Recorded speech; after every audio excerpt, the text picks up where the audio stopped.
And then, lastly, thank you so much for the very beautiful added memories. Okay? Sana, kapag naging RX na kayo, huwag niyo sana kami kalimutan. Sana bitbitin niyo lahat ng mga, hindi lang yung learnings, pero yung lahat ng mga magagandang memories na nagkaroon kayo dito sa SLRC.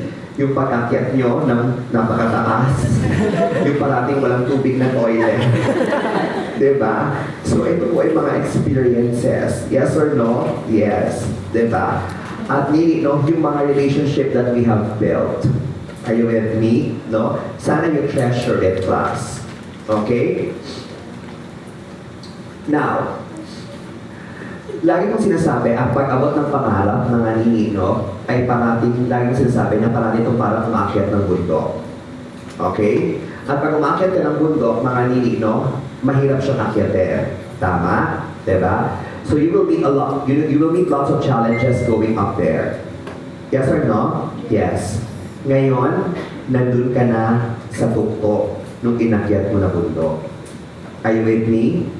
Ano na lang yung gagawin mo? Kukuhanin mo na lang yung flag sa Monday at saka sa Tuesday.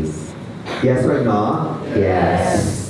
Pero Nini, kapag nakuha mo yung flag, okay, at lumabas na yung result at naging RN ka, isa lang po yung gusto ko at lagi kong hinihiling sa mga tao. Bumaba pa rin tayo sa bundok na inakyat natin.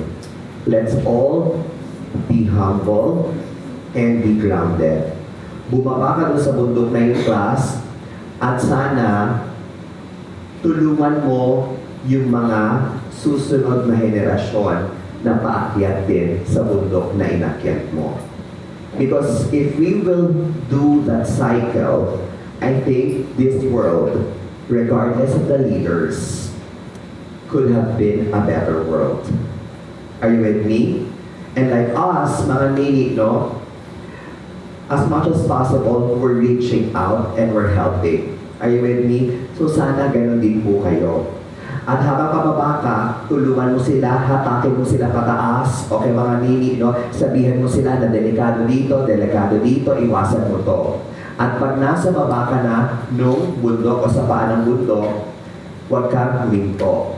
Umakyat ka ulit ng isa pang bundok. At siguraduhin mo na yung susunod na bundok na akyatin mo, mas mataas sa unang bundok na inakyat mo. Then the cycle will continue. Aakyat, marireach yung pangarap, bumaba ka ulit, gumabay sa mga tao. Gawin mo siyang cycle na nanini, and believe me, you will be blessed. Are you with me? Okay? And then, lastly, as medical practitioners and as nurses, I always say this, we have a special power. And what power is this, class? A power that we can actually save lives. And bilang isang tao na wala ng mga magulang, lagi kong sinasabi, class, okay, na tayong mga nurses, may kapangyarihan tayo na i-revive ang isang magulang na naghihingalo. Dahil pag namatay yung magulang na yon, merong mawawalan na bata na magulang. Or the other way around. Kapag may mamamatay na bata, gawin mo ang lahat para mabuhay siya. Kasi bilang isang magulang, masakit mamatayan ng anak. At yan ang isang kapangyarihan, class, na meron tayo bilang isang nurses. Bilang isang nurse. Diba? So, gusto ko sana, i-practice nyo yung profession natin, class, not just because of the money, but you practice it, class, for greater, genuine purpose. Are you with me? And yung purpose na para ating tumutulong, para ating nagbabago ng buhay. Are you with me? Diba? Parang sa inyo, kahit yan, alam na yan ang mga staff, lagi kong sinasabi na ang mantra natin sa SLRC, kapag naging RN ka, hindi buhay mo lang ang binabago namin, buhay ng pamilya mo. It's an exponential blessing. Diba? So sana itatak mo yun sa isip mo, class, that being a nurse, it's more than just a profession, class. It can change lives. Yes or no? Yes. Diba? So, gawin mo yun. Alright? Nini, no? And, I want you, I mentioned this yesterday, to walk in that, testing site on Monday and on Tuesday, bitbit lahat ng experiences mo, lahat ng pinag-aralan mo, yung confidence and yung lakas ng loob na meron ka, at bitbit mo yung pangarap mo. Are you with me? Diba? Yung pangarap mo na maging RN, ito po ang punot dulo ng lahat ng ginagawa natin. Dahil gusto mong ma-achieve yung pangarap mo. Yes or no? Yes. Nini, lastly, naaalala mo ba nung bata ka? Yes or no? Nung bata ka, ang bilis mong maging masaya. Tama? Diba? Naglaro kayo ng kalaro mo, maligaya ka na. Kahit anong dapa yung magkaroon ka, masaya ka. Uuwi ka sa bahay nyo ng duguan, sugat-sugat, diba? Mga nini, pero masaya ka. Yes or no? Diba? Nini, ngayon, you are about to enter a different life. Adulthood. The professional world. Diba? It's gonna be a different story. Diba? Nini, maraming mga tao dito, class, okay, mga nakausap ko, okay, yesterday, na they have still doubts, okay, about themselves, about who they are, about what they are capable of, okay? Ito nakuha ko to, this is not an original, pero nakuha ko to kay John Maxwell, okay? Isa sa mga speeches na napanood ko from him, class, ay nagpakita siya ng $100 bill. So, ang ginawa niya, nilukot niya yon, okay? Tinapon niya, inapakan niya. Ganyan po ang totoong mundo, class, kapag naging RN ka. Pupunta ka sa ospital, pupunta ka at magtatrabaho ka, people will step on you. People will crumple you.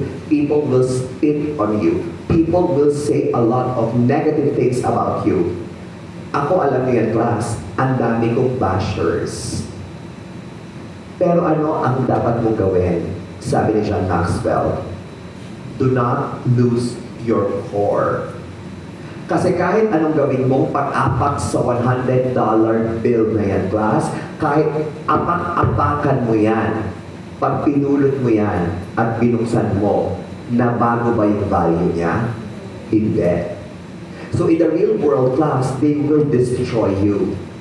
But if you will believe in what you can do on your value, your worth, okay, as a person, nobody can destroy you. Are you with me?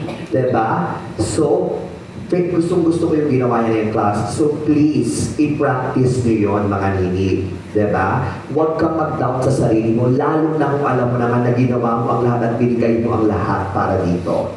Did you get it? Diba? And, gusto ko, bumalik ka sa pagkabata. Alright?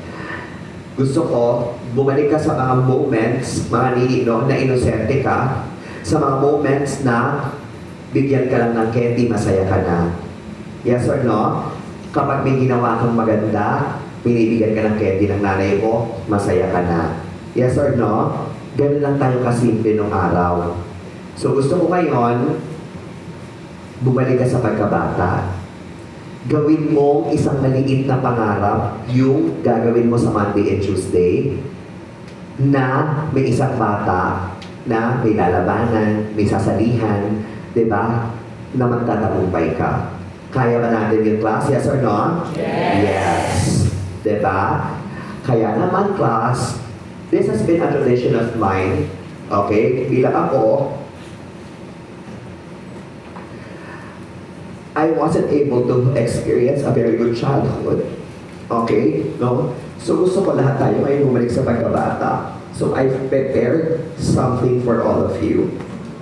Okay? And this is just a very simple, okay, memory. Okay? And that's a very simple gift. Okay? Na ibibigay ko po sa inyong lahat. ilabas na ang mga regalo, yung washing machine showcase. Sorry. Tapos sasakay ka ng train. Ang hindi pa yung nandyan. Eto yung ref, ay, gift ko pala yan. No? Nakakingit, diba? So, tulad ng birthday party, I prepared food bags for everybody. Okay? Na ang laman po ay mga nini, no? Candies. Okay? And love letter. Okay, for all of you. At itong mga candy na to, class, gusto ko i-reward mo yung sarili mo ngayon na you've finished this program. Okay? Mga nini, no? Pero may special na laman po yan. Okay?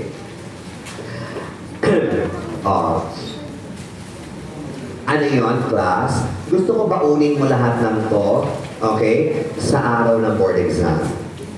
Because this is a reminder of, again, your childhood dream of becoming someone. And magagamit mo rin po siya for sugar rush. Are you with me? And inside, mga nini, okay, the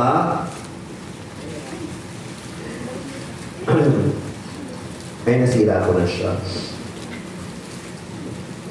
Asan na? Ayun, maliit lang. Okay, so, ay! Nahulog.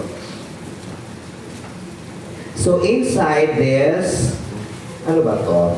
Popping candy. Okay? So, inside this bag, mga nino, meron po diyang ano? Meron diyang lollipop. And we no? Tatlo. If you remember, I've mentioned this to you, okay, nung nag-start tayo ng program. Isa sa mga characteristic ng mga taga-SLRC ay lumalabas sa testing site na may lollipop sa bibig.